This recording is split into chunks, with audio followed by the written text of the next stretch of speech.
كما أثنيت على نفسك فلك الحمد حتى ترضى ولك الحمد إذا رضيت ولك الحمد بعد الرضا.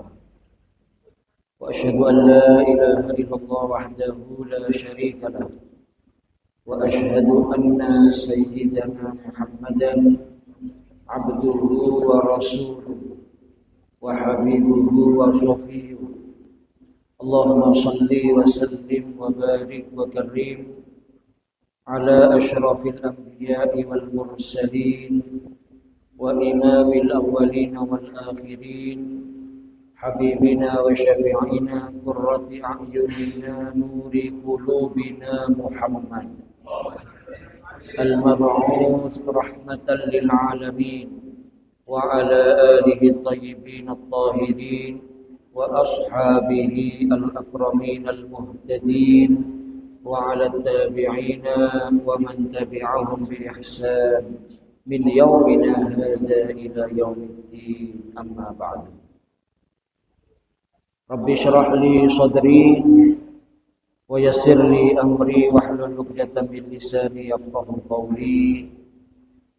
Yang sangat saya hormati dan saya muliakan para habaib, para masyayikh, para alim ulama, para asatid, segenap ta'mir langgar jarhum, para sesepuh dan hadirin hadirat yang dirahmati Allah Subhanahu wa taala. Alhamdulillah, pertama-tama marilah kita panjatkan rasa syukur kehadirat Allah Subhanahu wa taala. Malam hari ini kita bersama-sama dikumpulkan di tempat yang penuh barokah, di waktu yang penuh barokah, di majelis yang penuh barokah. Maka kehadiran kita insya Allah menjadi pundi-pundi pahala yang akan memberatkan timbangan kebaikan kita kelak di sisi Allah Subhanahu wa taala. Amin ya rabbal alamin. Salawat serta salam kita haturkan, kita hadiahkan kepada junjungan kita, teladan kita, Nabi besar Muhammad sallallahu alaihi wa alihi wasallam. Hadirin dan hadirat yang saya hormati dan saya muliakan, masih melanjutkan sejarah hidup daripada Al-Habib Abdullah bin Alawi Al-Haddad, di mana beliau mendapatkan pendidikan yang baik dari orang tuanya dan beliau hidup di lingkungan yang baik, yang jauh dari pengaruh-pengaruh yang tidak baik yang bisa merusak akhlak dan moral. Maka akhirnya Al-Habib Abdullah bin Alawi Al-Haddad tumbuh dewasa dalam keadaan taat kepada Allah Subhanahu wa taala. Sehingga tepat sekali kalau beliau itu dikatakan syabun nasya'a fi ta'atillah, pemuda yang tumbuh dalam taat kepada Allah Subhanahu wa taala. Di mana pemuda yang tumbuh dalam taat kepada Allah Subhanahu wa taala itu sama dengan pemuda yang istimewa. Sehingga banyak sekali Nabi Shallallahu Alaihi Wasallam beliau menjelaskan tentang kemuliaan anak muda yang hidup dalam keadaan taat kepada Allah Subhanahu wa taala. Di antaranya Rasulullah Shallallahu Alaihi Wasallam beliau bersabda, "Ajiba rabbuka, ajiba rabbuka min syabin la sobbatalah." Tuhan kamu itu kagum kepada pemuda yang tidak menuruti hawa nafsunya. Karena memang kebiasaan anak muda itu ingin bersenang-senang ketika di dunia. ingin menikmati masa mudanya walaupun mohon maaf dengan hal-hal yang tidak diridhoi Allah Subhanahu wa taala. Oleh karena itu kalau ada pemuda yang lain dari yang umumnya anak muda lupa kepada Allah, bergelimang dosa, bermaksiat, hura-hura, foya-foya dan lain-lainnya. Kok ternyata ada anak muda yang istiqomah, ada anak muda yang berpegang teguh dengan ajaran agama, ada anak muda yang betul-betul melaksanakan tuntunan dan petunjuk Nabi Muhammad SAW, maka pemuda yang seperti itu akan mendapatkan pangkat dan derajat yang tinggi di sisi Allah Subhanahu wa taala. Dalam hadis qudsi, Allah Subhanahu wa taala berfirman, ayyuhasyab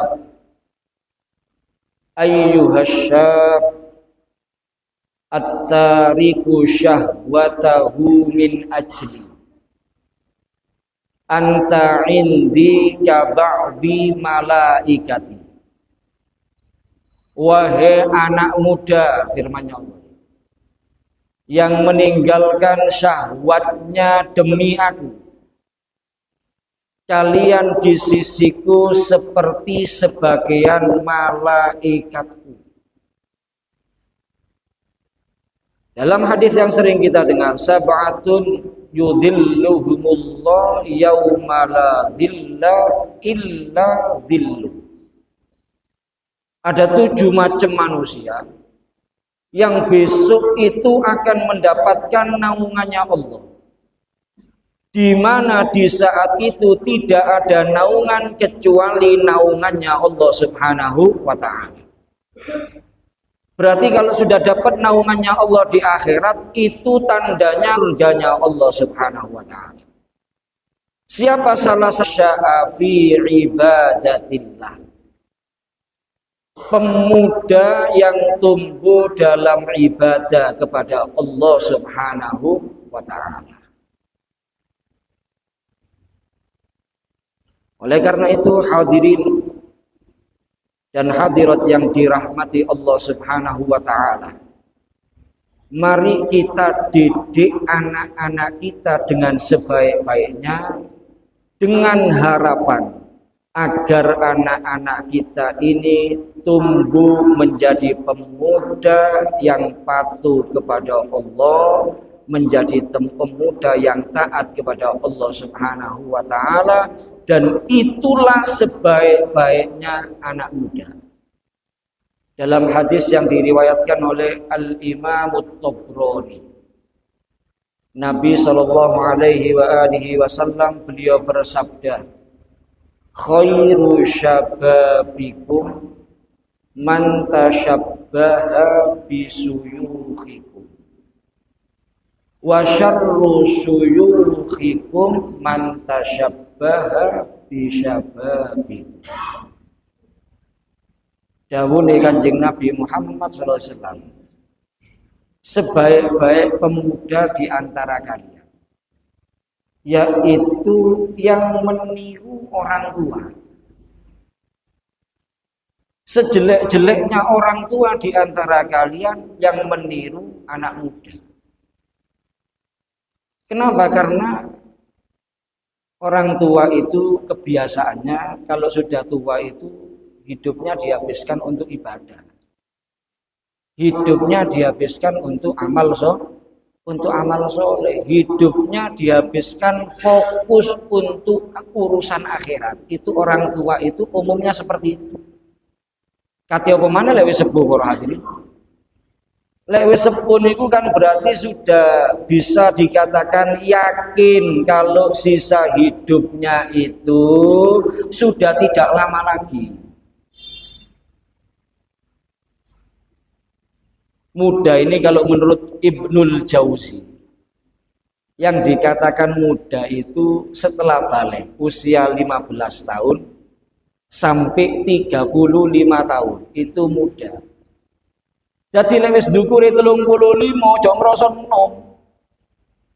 Apa maneh 40, 50. Kadang-kadang 50 niku sing ndak gelem diwara tuwa. Anak anak si nom, anak masih muda, anak syab, masih syab.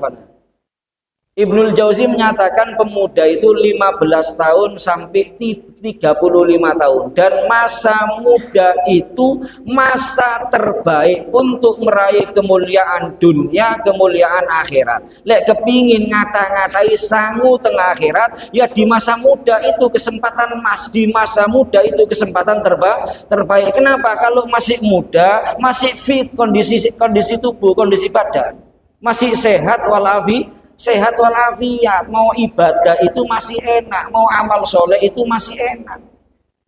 Tapi kalau sudah usia ini bertambah, otomatis kondisi fisik kita akan menurun, kekuatannya akan menurun, kesehatannya. Wa man nu'ammirhu nunakkishu fil khalaq. Tambah sepuh, tambah merosot kesehatan kita, tambah menurun kekuatan kita, nggak bisa direm itu para hadirin hadirat yang dirahmati Allah.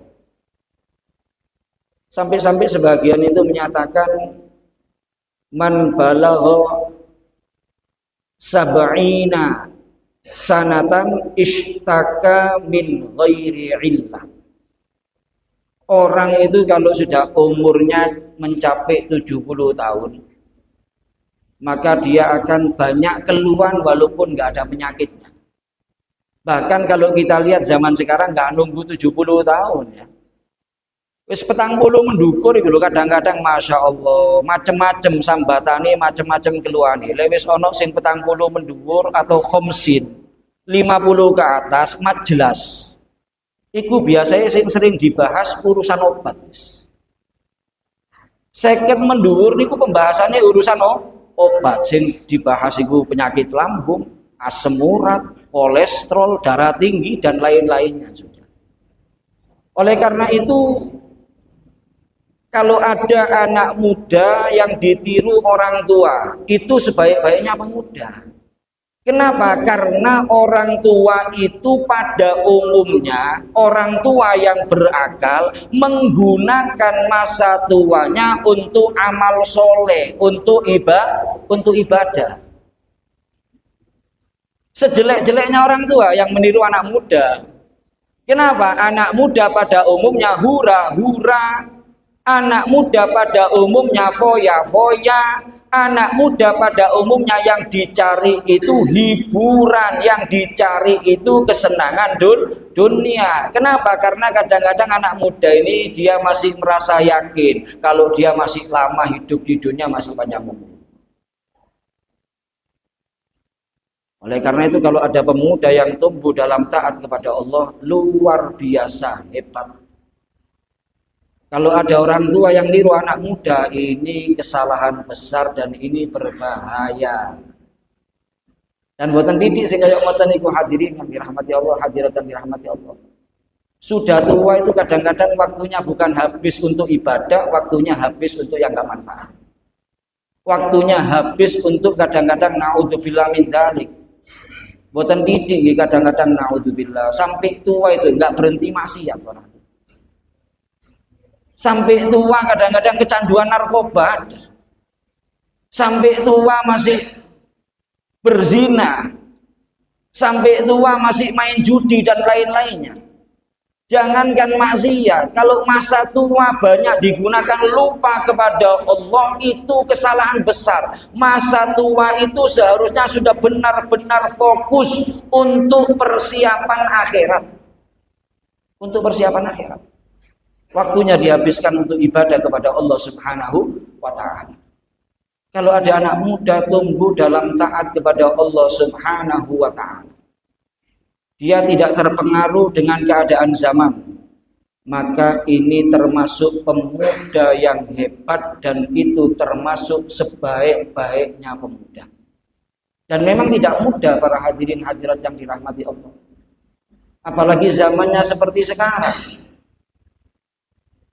Ini zaman di mana kadang-kadang sorul ma'rufu mungkaron wal mungkaru ma'rufan. Zaman sekarang ini kadang-kadang yang benar itu dibilang mungkar, yang mungkar dibilang benar, dibilang baik. Kita lihat zaman sekarang, ketertarikan anak-anak muda dalam majalisul khair semacam ini sangat minim sekali. Lewonten pengajian koyok ngeten niki. Kalau ini alhamdulillah yang hadir masih banyak para hadirin. Di kampung-kampung nih. Pengajian Ustati Istiqomah. Kadang-kadang Ustati niku tebing riyo, sepedaan pancal. Kadang sepedaan pancal. Sing hadir 3, 4, 5, kadek ngono tuwek-tuwek kabeh. Yang muda-muda kemana? Wallahu a'lam. Tapi le orkes, masya Allah. Pol sing hadir anek nom-noman, pol sing hadir. Bal-balan, sak stadion pol.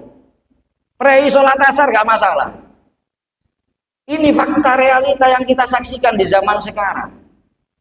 Oleh karena itu, yang hadir pengajian khususnya yang masih kategori anak muda, jangan terkontaminasi, jangan terpengaruh. Jadilah kalian semua pemuda yang istiqomah dalam taat kepada Allah Subhanahu wa taala, dijamin tidak akan rugi. Dan memang tidak mudah para hadirin hadirat yang dirahmati Allah.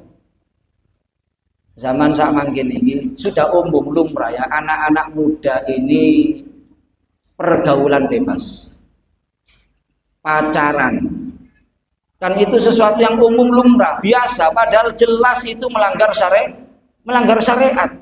Wala taqrabuz zina innahu kana fahisyatan wa sa'a sabila, jelas nih. Kalau zaman sekarang ada anak muda nggak mau pacaran, nggak mau pergaulan bebas, mohon maaf, dianggap kolot, dianggap ketinggalan zaman, dianggap tidak maju, tidak keren. Oleh karena itu ada slogan-slogan seperti itu, jangan pernah terpengaruh. Sing pacaran niku sing boten maju, sing mundur. Sing maju niku sing melu Kanjeng Nabi. Sing maju niku yang berpegang teguh dengan ajaran agama. Jadi gak usah dirungokno, gak usah dirungokno. Di zaman sekarang kalau ada orang perempuan pakai cadar, padahal itu madhabnya Imam Syafi'i. Kitab sing cilik-cilik niku dijelaskan, memang pakai cadar itu wajib bagi orang perempuan.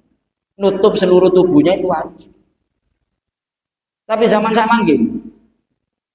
Lah ana wong wedok gawe cadar, dirasani, apa maneh sik kait gawe cadar, tombone ana sing cadaran. Diwara apa? Ninja. Diwara apa? Teroris. Diwara teroris. Dijelek-jelekkan. Ini zamannya. Oleh karena itu sekali lagi jangan terpengaruh. Ojo ngrungokno omongane menungso. Selama jenengan itu yang dikerjakan diridhoi Allah, diridhoi Kanjeng Nabi Muhammad SAW, beres. Manusia mau bicara apapun kita harus punya prinsip.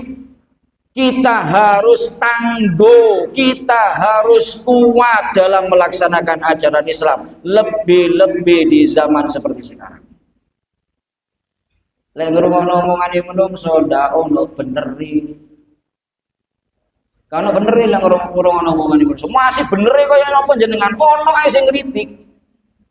Ono ae sing protes ono. Luqmanul Hakim itu pernah perjalanan sama putranya. Naik keledai. Keledainya itu kurus. Keledainya kurus, dinaiki 2 orang, Luqmanul Hakim sama putranya.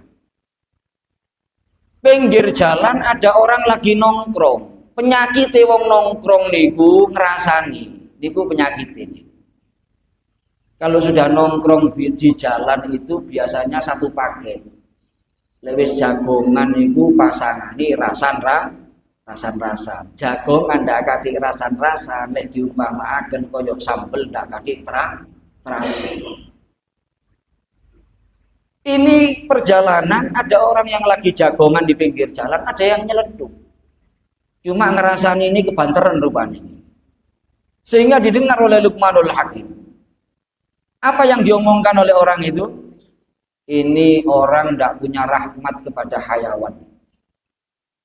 Keledainya kurus yang naik dua orang. Keledainya kurus yang naik dua orang. Apa kata beliau kepada putranya? Wahai putraku, kamu turun. Biar ayah saja yang naik. Luqmanul Hakim yang naik, putranya jalan kaki. Nggak jauh ada lagi yang gunjing. Ada lagi yang ngerasani. Ini orang tua nggak punya rahmat sama anak. Anaknya masih kecil suruh jalan, bapaknya naik. Katanya Luqmanul Hakim, nak, kamu yang naik, bapak yang jalan. Sudah. Luqmanul Hakim jalan, anaknya yang naik. Nggak jauh ada lagi yang ngerasani lagi. Ini orang tua nggak bisa didik anak. Mulai kecil sudah diajari kurang ajar anaknya. Masa bapaknya jalan, anaknya naik. Kata Luqmanul Hakim, nak turun, jalan bareng, keledainya dituntun saja sudah, nggak usah dinaiki.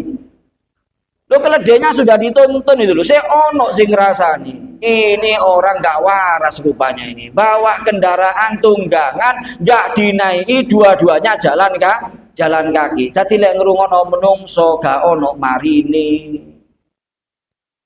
Jangankan kita para hadirin, Nabi Muhammad itu kurang apa? Kurang apa Nabi Muhammad? Nggak semuanya setuju dengan Nabi Muhammad. Yang protes, yang kritik, yang mencaci, yang menghina, mencemooh, memfitnah, mengganggu, menyakiti banyak. Keluarganya Nabi Muhammad juga demikian. Ini termasuk akhir zaman ini, gak usah bingung. Biasa mulai biyen kaya ngoten niku bedone. Biyen niku gak ono HP, gak viral. Sakniki viral.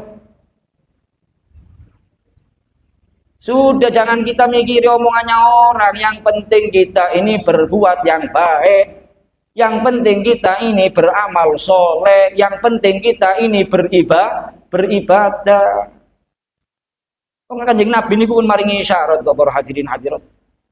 Dalam hadis yang sering kita dengar, apa sabdanya Rasulullah SAW? Bada'ad dinu ghoriba, fasayaudu ghoriba kama bada, fatuba lil ghuraba alladzina yuhyuna ma amatan nas min sunnati.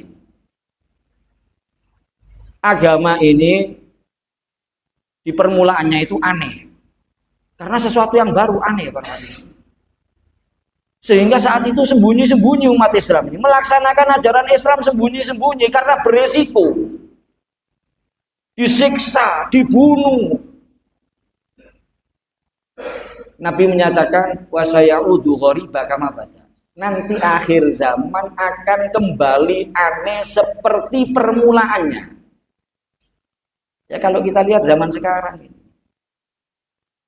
orang meninggalkan ajaran Islam ini lumrah biasa, yang pegang teguh dengan ajaran Islam aneh. Ini zamannya.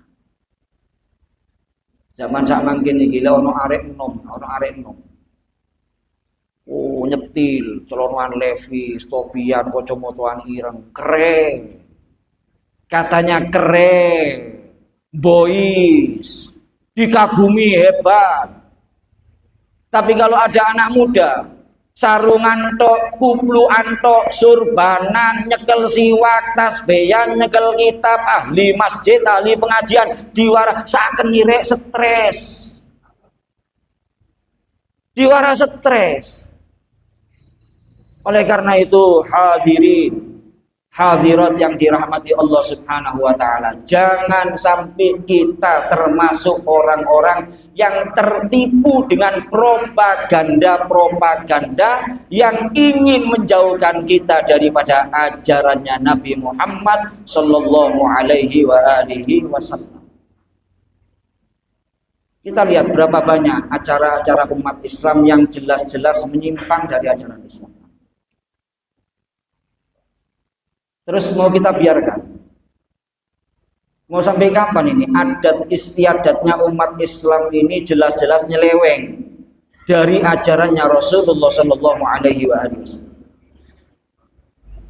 Kita lihat itu pesta-pesta pernikahan. Kadang-kadang sepunten sing kalah campur baur lanang wedok ndak karuan. Apakah itu sesuai dengan tuntunan Nabi Muhammad?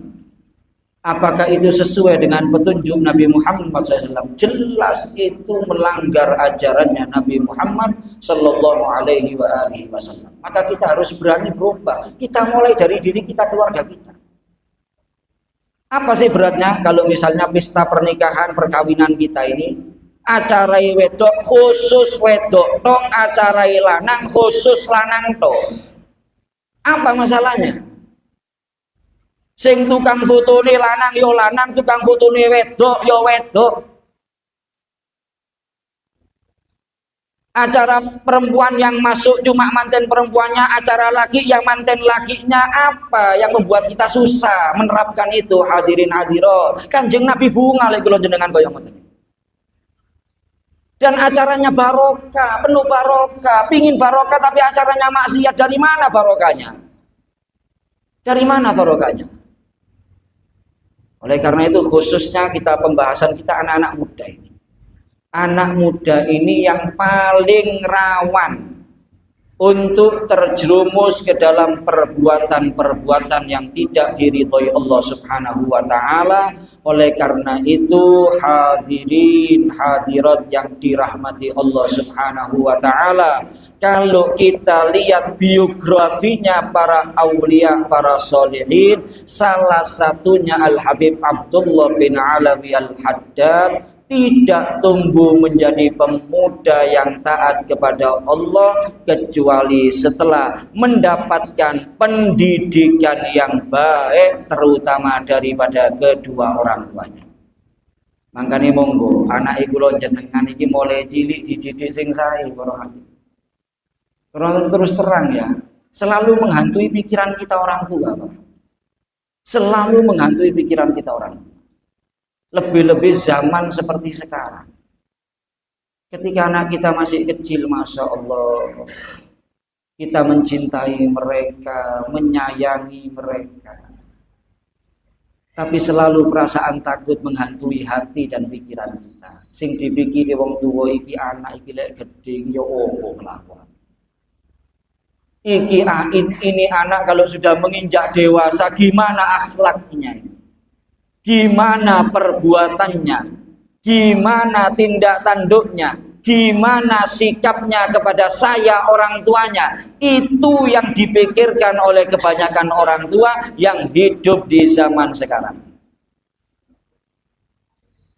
Karena sepunten sing kadang, kalau anak yang sudah kita berjuang mati-matian, banting tulang demi mereka, terus ternyata ketika dewasa kok ahli maksiat, kok kecanduan narkoba, kok pergaulan bebas, kok berzina, kok durhaka sama kita, kok nggak patuh, bangkang, nggak hormat sama kita. Apa nggak kecewa kita orang tua? Apa nggak susah kita orang tuanya? Apa nggak sedih kita orang tuanya? Dunya syarat-syarat le anak ganyang, kulo yakin tidak bahagia hidupnya orang tua. Harta berlimpah ruah nggak ada artinya semuanya. Tapi anak niki Masya Allah, anak niki bertakwa kepada Allah, ahli ibadah, amal soleh, jauh dari maksiat, sikapnya baik kepada orang tua, tutur katanya baik kepada orang tua, patuh, hormat, membahagiakan, memuliakan, perhatian sama orang tua, masih melarat. Masih melarat, omahe gedhe mangane tempe tahu tok bendino. Penghasilan pas-pasan. Tapi kalau anak seperti itu, Masya Allah, rasanya dunia seisinya milik kita para hadirin. Oleh karena itu kita ambil pelajaran daripada biografi Al-Habib Abdullah bin Alawi Al-Haddad. Kemudian beliau Al-Habib Abdullah bin Alawi Al-Haddad ini para hadirin oleh para ulama di zamannya. Sekali lagi oleh para ulama di zamannya. Bukan orang awam. Beliau dikasih julukan. Beliau dikasih lakob. Apa julukannya atau lakobnya Al-Habib Abdullah bin Alawi Al-Haddad? Qutbud da'wati wal irsyad. Beliau mendapatkan julukan Qutbud da'wati wal irsyad. Pemimpin dalam berdakwah dan dalam memberikan petunjuk kepada manusia. Karena di zaman itu termasuk orang yang benar-benar hebat dalam dakwahnya adalah Al-Habib Abdullah bin Alawi Al-Haddad. Di abad berapa beliau ini hidup? Beliau ini hidup di abad ke-11. Beliau hidup di abad ke-11. Fil qarnil hadi asyar. Yang ngasih julukan tadi sekali lagi bukan orang awam. Yang ngasih julukan ini adalah para ulama, para tokoh, para pembesar yang hidup di zamannya Al-Habib Abdullah bin Alawi Al-Haddad. Apa alasannya mereka memberikan julukan ini kepada Al-Habib Abdullah bin Alawi Al-Haddad? Karena mereka melihat Habib Abdullah bin Alawi Al-Haddad ini dalam berdakwah, menyampaikan kebaikan kepada umat, menyampaikan kebaikan kepada manusia, bisa dikatakan 3 sarana dakwah semuanya dimanfaatkan dengan baik oleh beliau. Sarana dalam berdakwah itu, dakwah itu bisa bil qalam, bisa bil fam, bisa bil qadam. Dakwah itu dengan tulisan. Dengan tulisan. Kata-kata hikmah, kata-kata mutiara. Kemudian dengan apa? Dengan lisan, nasihat. Nasihat. Kemudian bil qadam, dengan perbuatan. Dengan peneladanan. 3-tiganya ini luar biasa Al-Habib Abdullah bin Alawi. Dengan tulisan, belum ada medsos kalau dulu kan. Beliau ngarang kitab para hadirin. Ngarang kitab, banyak sekali kitab-kitab peninggalannya Al-Habib Abdullah bin Alawi Al-Haddad yang sangat bermanfaat, bahkan sampai detik ini. Sampai detik ini kitab-kitab beliau ini masih banyak dibaca di pesantren-pesantren, bahkan diterjemahkan ke berbagai macam bahasa.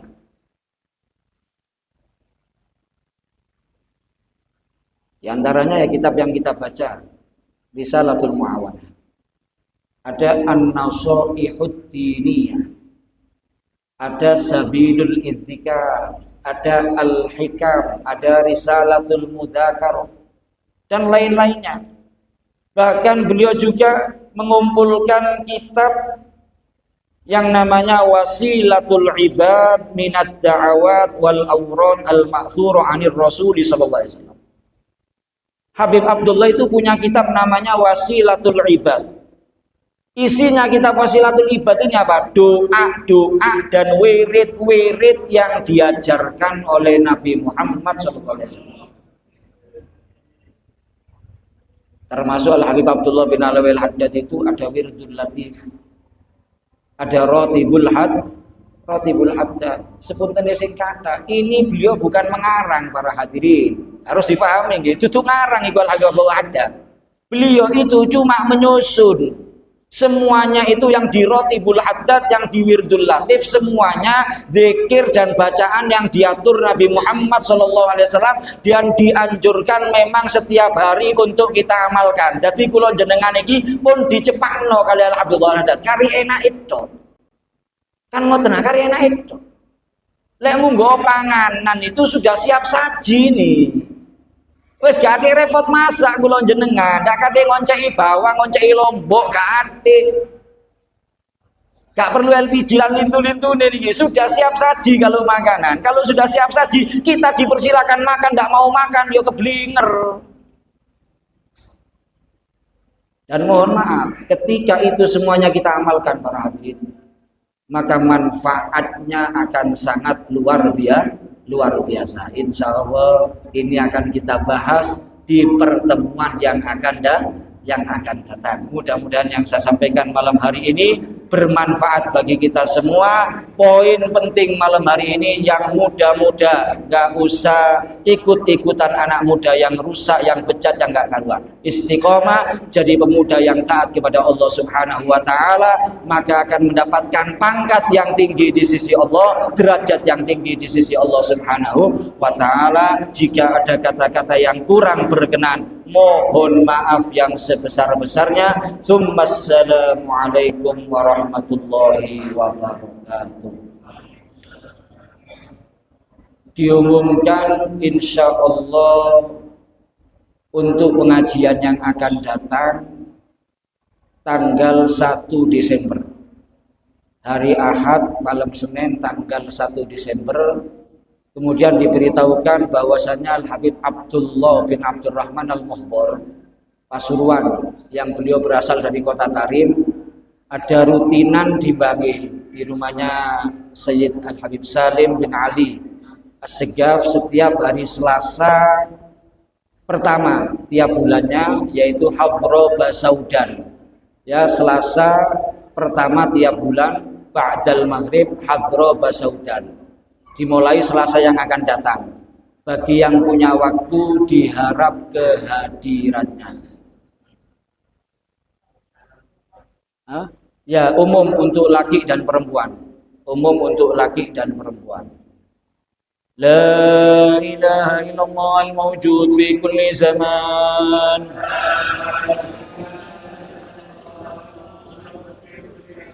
La ilaha illallah al-ma'bud fi kulli makan.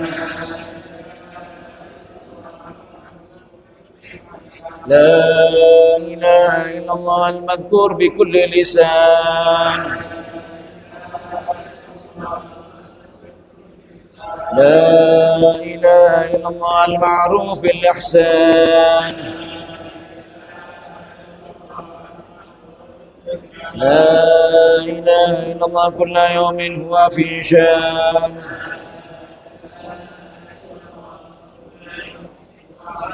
La ilaha illallah laman al-aman min zawalil iban.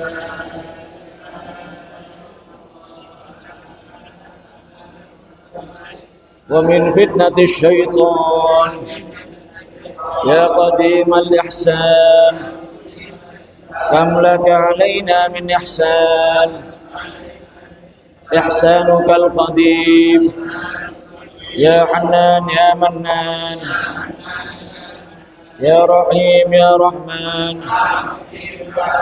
Ya Ghafur ya Ghaffar, ighfir lana warhamna, fa anta khairur rahimin. Wassallallahu ala sayyidina Muhammadin wa ala alihi wasallam. Alhamdulillah rabbil alamin.